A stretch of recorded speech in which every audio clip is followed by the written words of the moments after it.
This is Commonwealth Kentucky versus Donald R. Boyd Jr. This is 17T105. This is a called Voir. Each counsel will have an opportunity to ask you some questions. Before we get started, I'm going to, I guess I need to swear you, don't I? All of you, raise your right hands, please.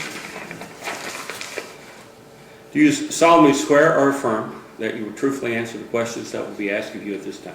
Yes. Yes. Now, before we get started, before we say anything, I'm going to tell you that Mr. Boyd has been charged with some misdemeanor offenses. Now, I want you to understand, at this very point, the mere bringing of a charge is not evidence of guilt and not to be considered as such. So the fact that he's charged, you're not considered that he's guilty at this stage of the game, okay? You understand that? I must further advise you that there is a presumption of innocence and that the burden of proof is on the Commonwealth today to prove guilt beyond a reasonable doubt. Does everybody understand that? Yes. Everybody understand that? Very well. Now, I want all of you to listen to the questions that each attorney is going to ask you this morning. It's very important. You know, when we all of us have personal biases, and the attorneys are going to talk to you about that this morning to find out whether or not you know anything about this case, and they're going to talk to you about how you feel about certain issues. Okay, and I want you to answer the question truthfully. Is that fair enough? Yes. Very well. Now, to my right is Donald R. Boyd Jr. Sir, let me stand. Does anyone know Mr. Boyd? No one? No. Very well. You can sit down, sir. And to his right is his counsel, and it's Mr. Forman, Larry Forman. Does anyone know Mr. Larry Forman? No one? Very well. To my left is Mr. Clay Ratley. He's the county attorney here. Does anyone know Mr. Ratley? Yes. Sir, in the back, the fact that you know Mr. Ratley, are you able to fairly and impartially try this case? Sure, No, I just want to spin around seeing him. Very well. I don't personally know. You, sir? Same way. No problems? No, sir. Very well. Ma'am? With the doors. The fact that he has represented you before, Not me. or some other people, Yeah. the fact that you know him and have been involved maybe indirectly with him, are you able to fairly and impartially? Ma'am, I think you said you knew Mr. Ratley also. I'm fine. Do what? I'm fine with it. Okay. Does that affect your ability to fairly and impartially try this case? Anyone else? I just know him from being a County attorney. Yeah. Well, I suspect most of you know. Anyone using the services as county attorney at this time? No? Mr. Ratley is married into a local family. He's been here for 15, 16 years. Anybody related to Mr. Ratley or his family by blood or marriage? Anybody?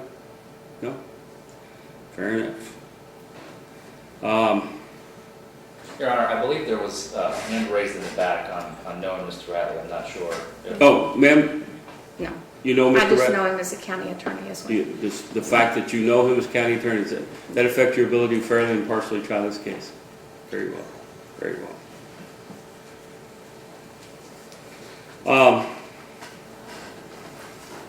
Have any of you ever served on a jury before? Very well. Any of the three that have raised your hands, will that affect your ability to sit in this case? No. What kind of case did you sit on, ma'am? Federal, not Lynchburg. Oh, federal case.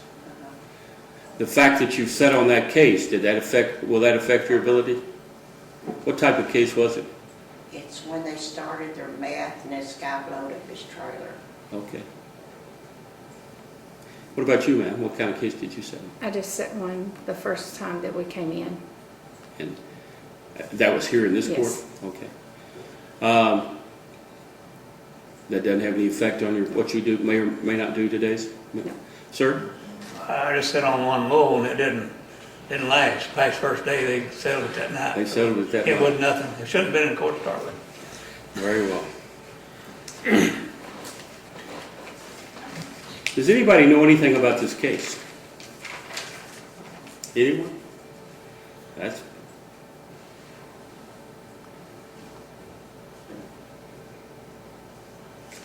Now, sometimes we have personal issues, and if you have an answer to this question, you can come up front. I'll have the attorneys come up also. Sometimes we have personal issues, and those personal issues are such that it's difficult for us to maintain focus. Sitting on a jury trial is important because you have to listen. And if you have a personal issue, you have health issues, or a family member has health issues, or you're waiting for a call from a doctor. Anybody have any of those issues they would like to talk to the court about? No? Fair enough. Fair enough. Any of you worked third shift last night? Yeah? The fact that you worked third shift, does that affect your ability to stay focused today? No, I only worked half my shift. You only worked half I your got shift? permission to get off for jury duty. Fair enough. Fair enough. Anyone else have any personal issues that might prevent them? This is the last question I'm going to ask you before I turn it over to the attorneys. Anybody have any personal issues that you feel like might keep you from maintaining focus or listening to the evidence in this trial? Anyone else? Now I'm going to let you talk to the attorneys. Our attorney's going to speak with you this morning, and they're going to introduce their witnesses to you, and they probably have several questions to ask you. So I ask you again to listen carefully. It's very important.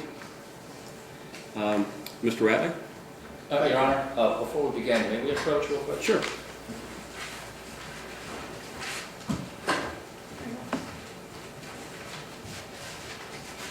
Oh, I'm sorry, sir.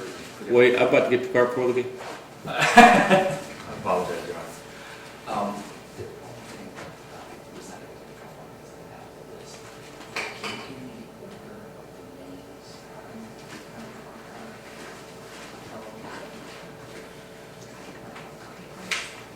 She's going to give you a copy of that.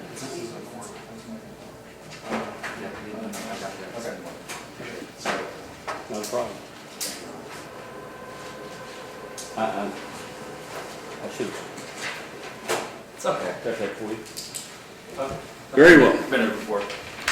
Mr. Riley, you have any questions for the jury? A few, Your Honor. Thank you. Good Monday morning to everybody. Morning. As the judge told you, my name is Clay Ratley. I'm the county attorney.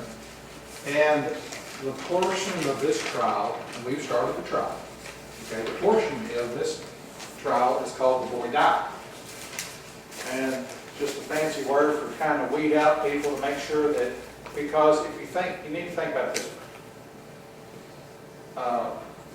We all come in with certain beliefs and ideas, and we need to make sure that everybody's sitting, because we're going to whittle it down to 6 people, okay? And that all 6 people are able to sit, listen to the evidence that's going to come from this chair. You have to hear me speak, and you have to hear Mr. Forman speak, but you have to listen to the evidence and make a decision. And I've got to ask a few questions to make sure that nobody is kind of leaning one way or the other right now. Because as Judge Goff said right now, if he just said, if he took the gavel and said, go back and make a decision right now, you have to decide innocence right now because you haven't heard of that. Do y'all understand that? It's a very important concept in the law. Very important. So, this trial is about the DUI, okay? And on behalf of the Commonwealth, I'm going to be presenting 2 witnesses. And so the first witness is going to be Mr. Donald Eugene Kane. Mr. Kane, stand up. Mr. Kane is a former business owner, and he's been, how long been with the police now? Right, 5 years. Okay. Is anyone here related to Mr. Kane by blood or marriage? All right. You can have a seat. Now, I might ask a few questions that are kind of a little sensitive, a little touchy, and I don't want to pry into your business, but I have to ask some of these questions. So if I ask a question that you don't want to answer in this big courtroom, you just raise your hand, and then myself and Mr. Forman will come up, and we'll put on this noise and go, shh. shh like that. You can't hear it, but we can, okay? And that's designed as a protection where we can decide if there's an issue that needs to be addressed. Okay, so don't feel like, because you have to, you've already sworn, you promised. You promised to answer the questions truthfully. So I've introduced Mr. Kane. Now, is anybody, yes, sir? I need to come up there. All right, let's do the shh. Come on up. Wait a Yes, minute. sir. Come on up, sir. Just trying to make the insurance. Charles Green's down. Yes. Okay, that's my first cousin. Haven't seen his son for a long time. So All right. I know for sure. All right. Let me get it up. It's Charles's dad, right? Mhm. All right, yeah. Charles is his dad. But Connie's he his has a mom. problem with phone number if he won't. He's just telling the court that he is distantly related, so I think it's his bigger second cousin. Yeah, because his dad's my first cousin. But I don't First cousin know once if removed. him and him. All right, you haven't had any personal. I've moved to strike for cause, Your Honor. If there's any type of blood relation, I really don't want that That's to fine. get involved I in have the no case. problem. Very well. Appreciate it. Mr. Sims? Appreciate it. Yeah, You can step aside. yeah, you'll be free to go. Okay, thank you. If you'll wait around a minute, sir, I have to talk to, when we get jury picked, just sit back in the audience, I have to tell you about another day. You need to call one other person.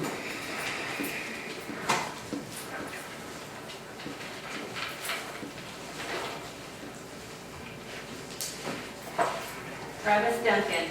Travis Duncan.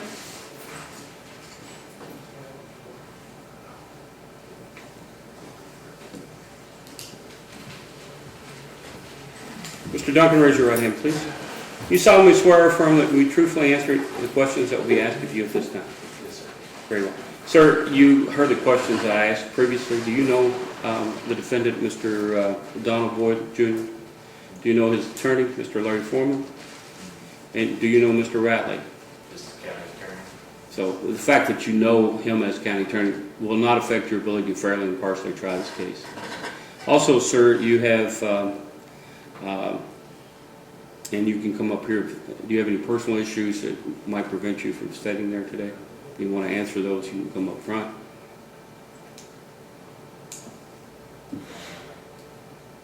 No, sir. Very well. Mr. Ratley? Thank you.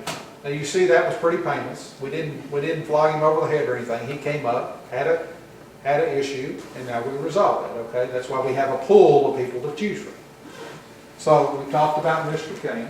Now, Mr. Rafferty, stand up. I don't need to say it when you stand. This is Deputy Brandon Rafferty. Now, he's going to also be testifying today. Is everybody turned around up to see him? He kind of heard a miss. Is anybody related by blood or marriage to Mr. Rafferty? Okay. Have a seat, sir. Thank you. Now, a little more close to home question. Has anybody had any issues or personal dealings with the officers in this case that would lead you to have a problem sitting on this jury? Everybody's shaking their head no, so that means no. Okay. Now, Ms. Hedden, you're testing my memory a little bit, but you mentioned something about, and I got to ask because you've asked, or you said something, and I appreciate it. You said something about, was I representing somebody in divorce? Or we don't have to say, Yeah. I was representing somebody in a divorce? It may have been your wife. Okay, all right. And I think you've already answered the question. The fact that I was involved in that case years ago, that doesn't prevent you from being able to. No. Okay. And I think other people that just kind of know me when they see me, right, is the ones that kind of shook their head and said, yeah, I kind of know him, but we're not out hanging out on Sunday afternoons or nothing. All right. Okay. As I mentioned, this case is about a DUI.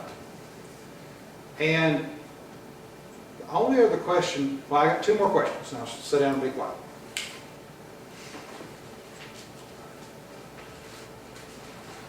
Do you understand in the state of Kentucky that Commonwealth doesn't have to produce an actual result in order for a conviction. It's kind of got to sink in. Let me explain. The evidence you're going to hear today is that the defendant refused the test. Okay? So, if he refuses the test, I can't tear off a piece of paper and show you that evidence because I don't have it. Does that make sense? Now, the fact that I don't have it doesn't mean that there still won't be evidence and testimony. So my question is, and I've had people in the past say, if I don't see it in black and white, if I don't this, if I don't, can you listen to the evidence and still make a decision about whether or not you believe Mr. Boyd was impaired by driving? That's important. In death cases, they have to ask questions to juries. They say, can you actually decide whether or not somebody should be sentenced to an ultimate penalty like that? Because if you can't sit as a jury to even consider that, then you're not qualified to sit. And that's why I have to ask you that question. I have to have an answer, and y'all have to be able to tell me, can you still listen to the evidence? Because the evidence is going to be observations, hearing, smelling, that kind of evidence. So do y'all understand? And based on that, can you still render a decision without that additional proof? Does that make sense? Is everybody comfortable doing that? I guess another good way to put it, we do guardian. Has anybody served on a guardianship here before? Okay, a guardianship is where we have, just like this, and we have people come in to determine whether or not, say, a young person is not able to care for themselves, or an elderly person is Alzheimer's or dementia. Every trial I have to ask the person, I have to ask the jury pool, can you actually decide whether or not to take somebody's rights away? Because there are some jurors, they've told me in the past, it's too big of a responsibility. I can't do it. I just don't feel comfortable. Well, I need to know that you all are comfortable deciding the evidence. And if you are, and everybody's shaking their head yes, then I feel comfortable. Now, last, I promise, see, that was a real long first question. I said 2 questions, it took 15 minutes. So, last question, it'll be a lot shorter. Catch-all question, I always ask. You've heard, you kind of get the feel of what we're doing right now, and I think you've understood. Now, without getting into any specifics, is there anything, I have another local attorney here, he calls it your last chance to bail out. Is there any reason that anyone cannot sit here and listen to the case today? This is most likely going to be a one-day trial, okay? But we're going to keep your attention here for several hours today. And it's going to be very, it's very involved. It's going to be testimony, and, you're going to hear a bunch of things. Is everybody up to snuff and ready to do this? Is everybody okay? Because if not, we can come up here and do our thing again, okay? Everybody's giving me the kind of the yes. Okay, all right, I'll sit down. Thank you very much. Mr. Forman, do you have any questions, sir? I do, Your Honor. Thank you.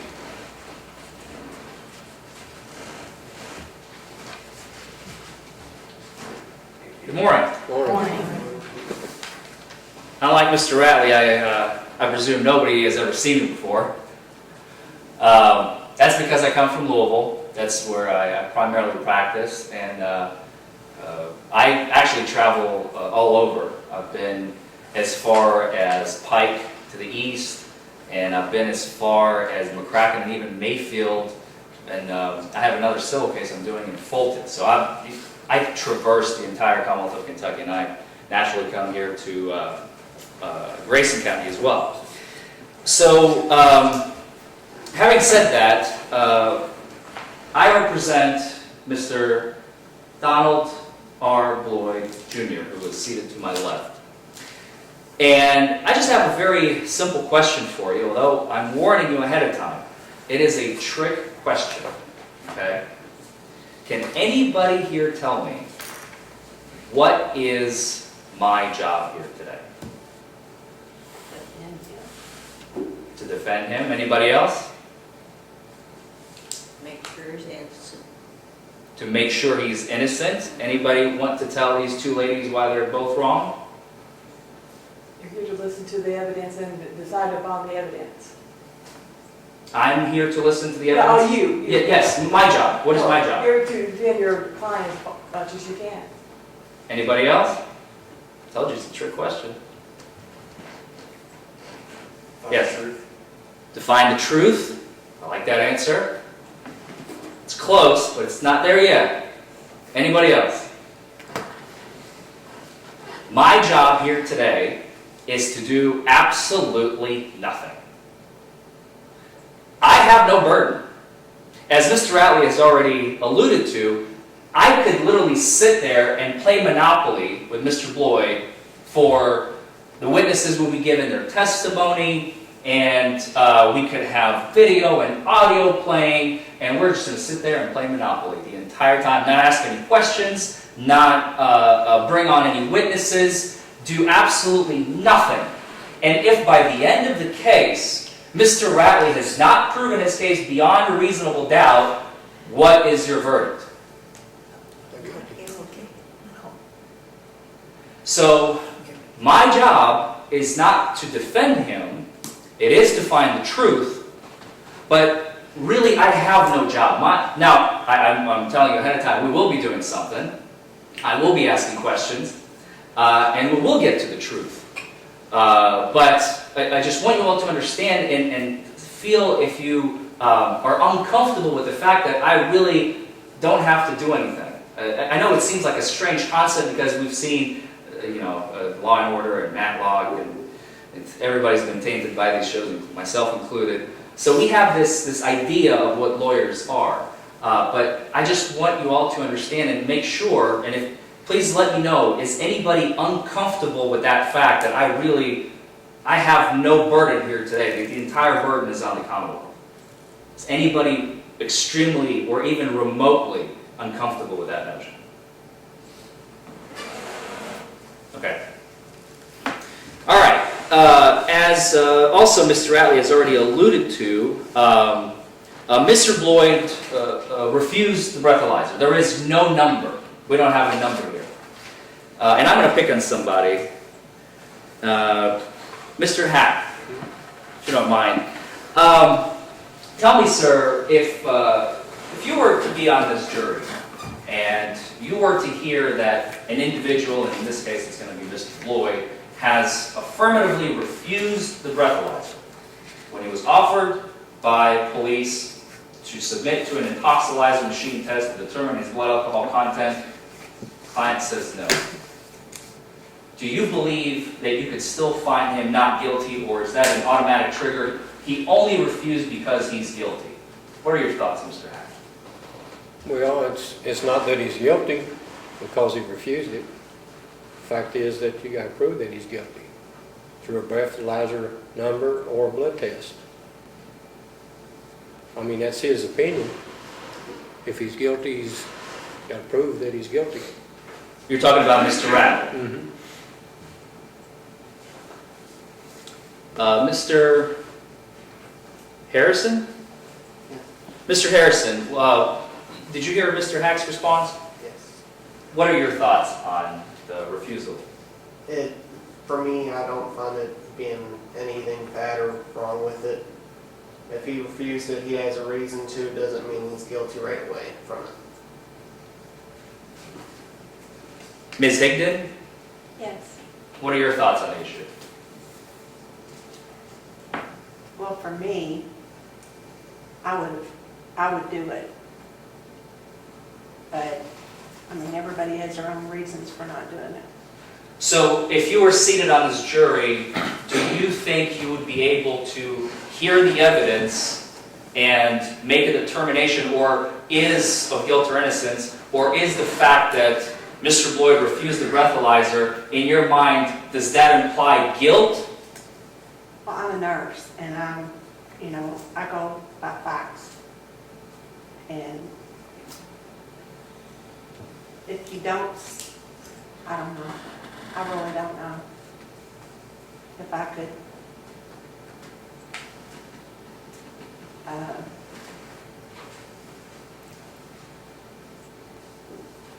make a decision.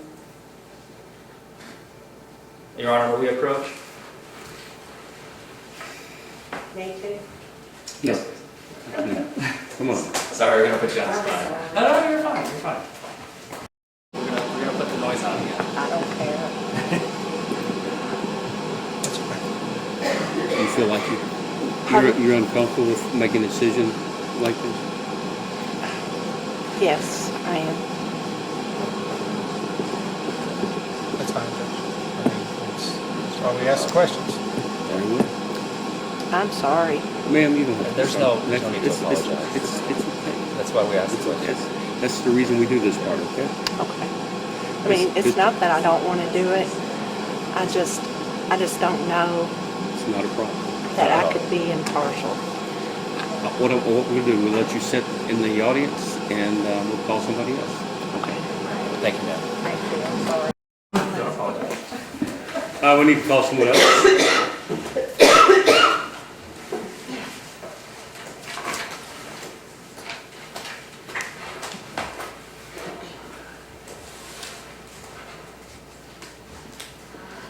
Rita Mercer. Rita Mercer.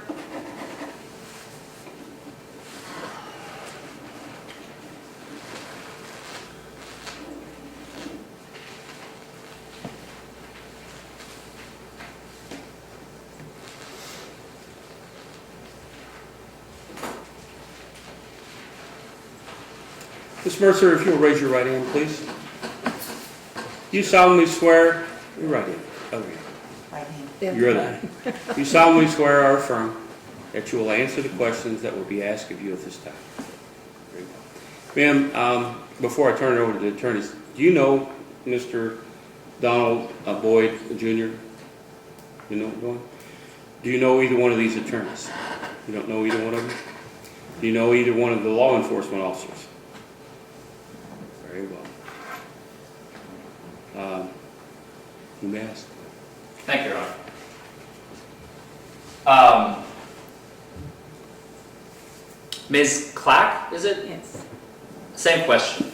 If a person refused, does that imply that they're guilty, otherwise they would have taken the test? Or does that mean that, or do you feel that you can be fair and impartial, hearing all the evidence and determining, after hearing everything, as to whether or not Mr. Boyd is guilty or not guilty? It doesn't affect my decision. I can listen to the evidence. Does anybody have a different opinion that they cannot, once they hear that a person refused a chemical test that implies automatic guilt, and there is no question about it? I've got a question. Yes, sir. Why no blood test? Why no blood test? That will come in evidence. I cannot provide evidence to you. You will hear, there will be a reason as to why Mr. Boyd refused, but that will come later in the trial. Does that answer your question? That answers mine. Perfect. Does anybody else have any questions for me, by the way? That's an excellent question. I like when jurors ask questions. I like participation.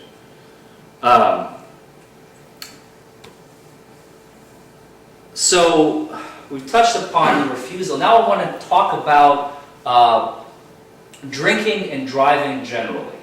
So we are all familiar in the Commonwealth of Kentucky, operation of a motor vehicle with .08 or greater is against the law. Everybody knows that, understands that, easy stuff. It's not the case here. The Commonwealth cannot proceed on that because there was a refusal. But the Commonwealth can proceed on the simple fact, and this is what they're going to be attempting to prove, and we're saying that they don't have that, is they're going to attempt to prove that Mr. Boyd was operating, quote, under the influence. Does everybody understand what that means? To be under the influence of an intoxicating beverage. So that leads me into the following question, and I'm going to pick on Ms. Carroll. Yes. Ms. Carroll, is it, once again, this is a trick question, I'm warning you, is it legal or illegal in the Commonwealth of Kentucky to drink and then drive? It's legal Why? because their blood out, it has to be .08. Or under the Or influence, under the influence. right? Yes. So if they have been drinking, but they're not under the influence, even though there is no legal limit issue, because we're not going to have it, then they are guilty or not guilty. Not guilty.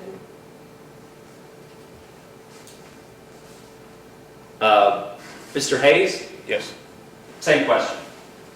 If an individual has consumed alcoholic beverage and has gotten behind the wheel of a car and drove, is that legal or illegal? That is legal. You have to provide field sobriety tests to see if he's got any impairment as far as that would affect his driving. So long as he or she is not under the influence, they're legal to drive. Correct. Does anybody disagree with that notion? Does anybody have a problem with that notion? Does anybody think that if a person, and please do not try to bring personal experience into this, because I know there's some people that will say, and I'm one of them, once I had something to drink, I don't get behind the wheel, probably because I'm a lawyer, and that's not a good idea. But if an individual has consumed alcohol, but they're not under the influence, are you all okay with the fact that they are free to drive? Is there anybody who thinks that if they had a single sip of alcohol, they cannot, under any circumstances, get behind the wheel of a vehicle? Okay.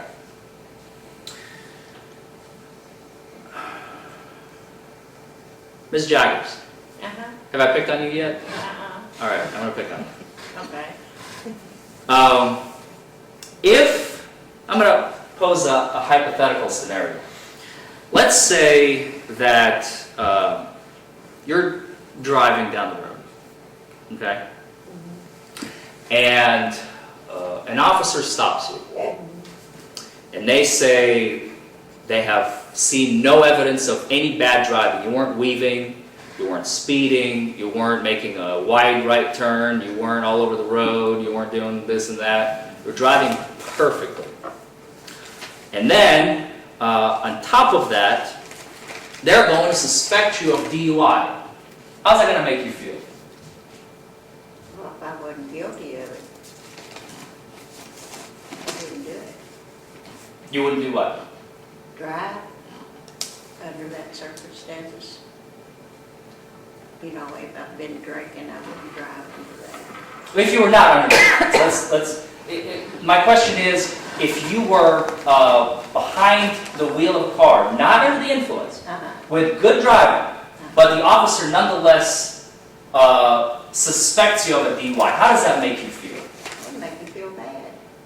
Make you feel bad, right? Yeah. Make you feel uncomfortable? Yeah. Are you going to like that officer after that? I don't know. You are going to like the officer after he's been treating you like this? I don't know. I don't think I would. Okay, that's fair, that's fair. Ms. Darst, Yes. how would you feel in that scenario? I wouldn't like it. You wouldn't like it? Make you feel uncomfortable, kind of queasy maybe? Why is he doing this kind of thing, right? Make you feel like you're being targeted, right?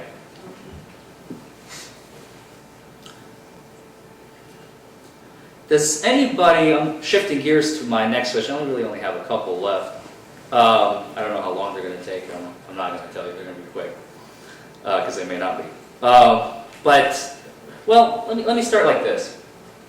Has anybody here had any surgeries on the lower part of their body, anywhere on their legs? Ms. Jaggers, What kind of if you don't mind, you don't have to say it in the open, but you've had surgeries on your legs at some point in your life? 2 total knees done. 2 total knees done.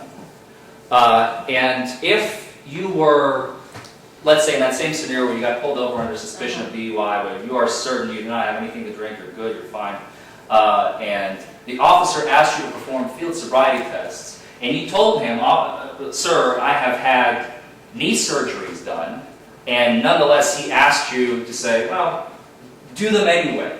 How would that make you feel? That make me angry. Why? Well, sometimes you're not able, when you have knee surgery, you're not able to bend. You had to bend down, you can't get up. That's my problem, I can't get up from myself. But you can't put pressure on your knees like you used to did. Did you have surgeries on both knees, if you don't mind me asking? Okay. So your ability to perform mundane tasks, even, is what I'm hearing, has become difficult and hindered, right? It's slower. It's Slower. That's my only problem with them. I don't have no problem other than that. But if I get down, I have to have help getting up. So you can't put that pressure on your knee joints like you used to did. But I work all the time. Anybody else? Yes, sir. Mr. Is it Ambergy? Hamburger, yeah. Yes, sir. Yeah, I've had a broke knee and I got 2 screws in there. Did you play football? No, I knocked out a tree trimming it. It's way worse. Chunk off the bone. So in that scenario, if you had an officer say, Mr. Ambergy, would you please approach and perform field sobriety test, and you told the officer, sir, I've had surgeries on my legs that I'm probably not going to be able to do them even dead sober, and I am dead sober, hypothetically, let's say. Even if I were sober, I would not be able to perform them, and he still made you perform them. How would that make you feel? Well, if I told him I couldn't do it, I wouldn't feel very good about it, but I've not really had any problems with it once Personally. I repair a knee. But you wouldn't be very happy I with wouldn't be happy. the officer asking you to do them regardless, No. after you inform them of potential Right, true. with your needs. Anybody else? How many surgeries, or maybe have something that hinders their ability to perform field sobriety tests by nature? Anything like that? Okay. Final question. Do you all believe, and actually I don't want to ask it generally, I'm going to pick on somebody. Mr. Bushog? Like the mower? The one you attach? Yeah. Bouchon. Right. But you don't have an H in your last name. H-O-G or H-O-G on the end there? So just like the bushhog, just like the mower? O-N-G. Oh. Never mind. It's all right. I wrote it down wrong, I'm sorry. Do you believe that officers sometimes act outside the bounds of the law? Generally speaking, yeah, it's happened. We've all watched TV, right? And I'll leave you with that. Thank you all. Very well. I guess both attorneys can approach for this.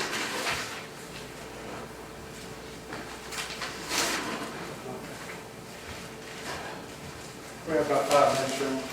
Yeah. They had a list over there, sir. Oh. If you need to take your client out in the small conference room or out in the hall, We'll go back there.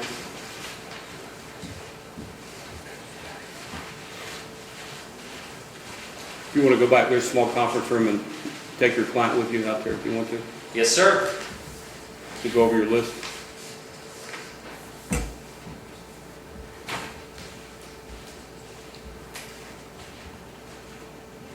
Right behind you.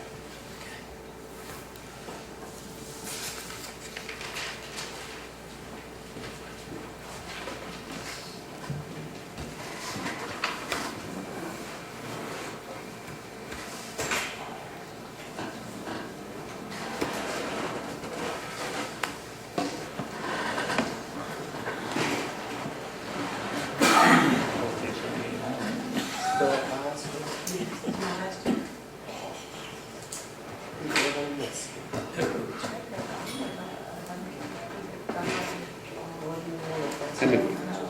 sheriff did not show up They today. decided to people in the anger. Kids supposed to wear fronts. I don't know, it was 17.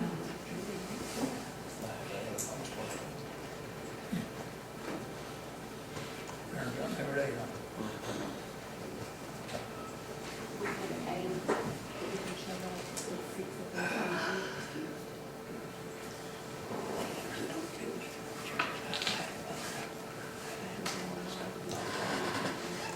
Nothing in you do anything. I probably need to do that with you too.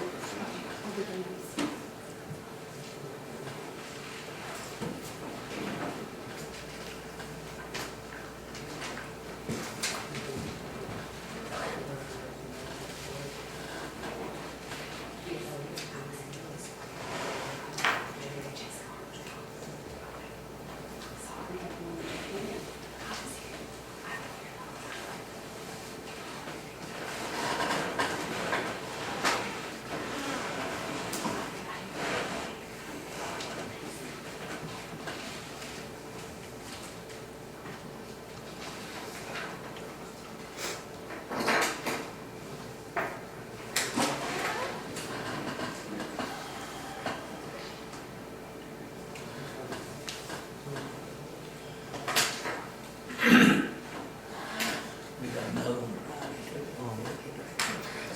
Last one. Yeah. Yes, the last one on the sheet. 24th. We have a Friday, and then we got the 25th. That's good. Yep. They don't cancel. Oh, okay. I got the list over there. I don't know what that is.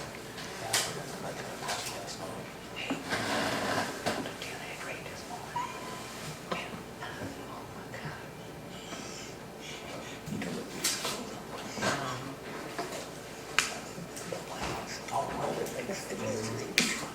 It's a hall. You know,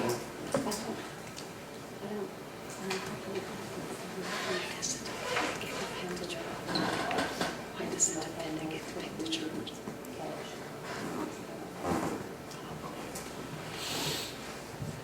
I'd like to know that answer.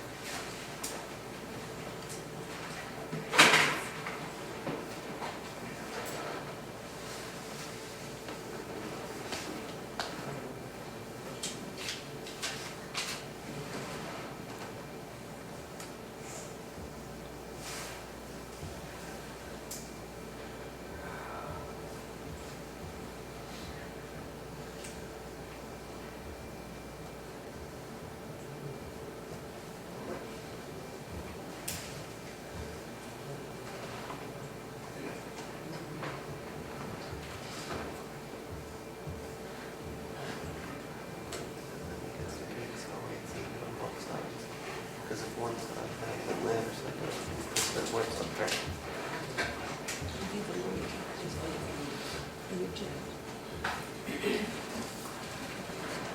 That's right.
Please be seated.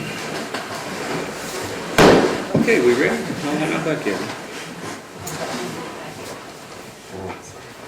We'll give them a couple more minutes and then we'll go get them.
Would you check, see how they're coming?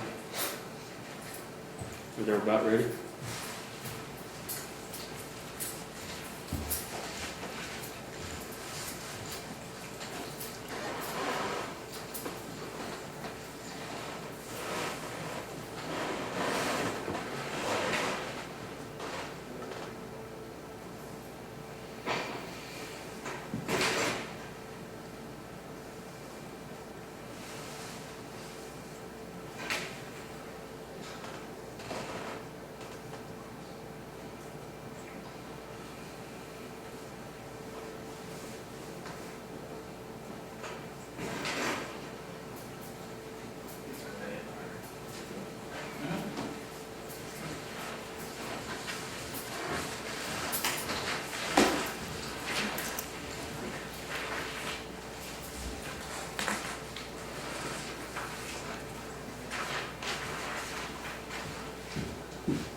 Tell me when you're ready. Okay.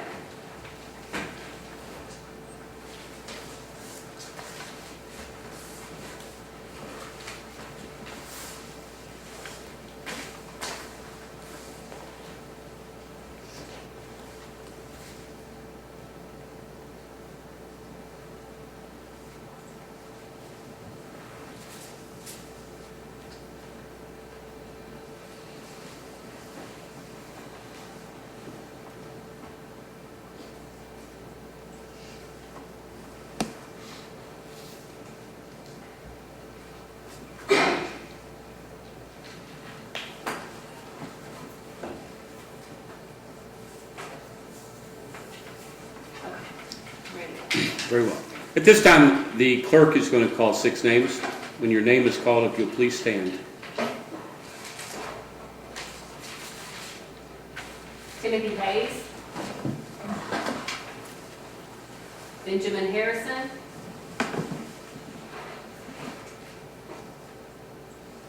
Deborah Clack.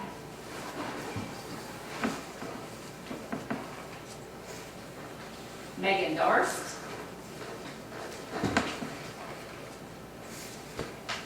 Brenda Jaggers. Julie Harrell. 6 of you, please raise your right hand. You swear or affirm that you will impartially try the case between the parties and give a true verdict according to the evidence in the law. Yes. Okay. If you'll be seated just a second. Now, the other 6 in the panel this morning are excused today, and those in the audience. I will remind you that we normally do not have jury trials on Friday, but there is one scheduled this Friday at 9 o'clock. You need to be present on that day. Make sure you call Thursday after, 4? After 4 o'clock to see whether that trial is going. So next Friday morning, be here unless when you call on Thursday they say it's been canceled. The rest of you are free to go.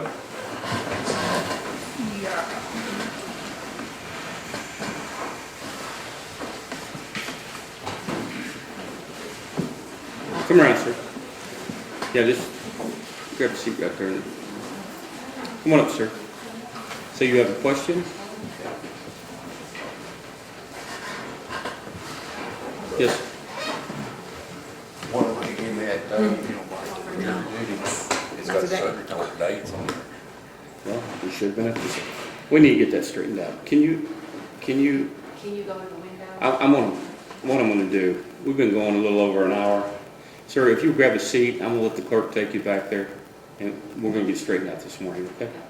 Just grab a seat, just for a minute. Now listen, we've been going a little bit more than an hour. I'm gonna give you a little break before we get started. There's a lot of commotion in this building today. We have a trial upstairs, so I want you to be careful when you take your breaks. Now, understand that you're not discuss this case with anyone or forming an opinion until you adjourn for your deliberations. You understand that? If anybody, and you're not discuss this with one another, if anybody talks to you about this, you need to report it to the court immediately, okay? Now, like I said, there's a lot of confusion going on today. There's a lot of people in the building. So if anybody approaches you, let me know. Now, what I'm going to do is give you about, what do you say, 5 or 10 minutes? I'll give you 10 minutes, and go back and relax and get you a drink of water or something, and come back and we're gonna get started. Okay? Very good.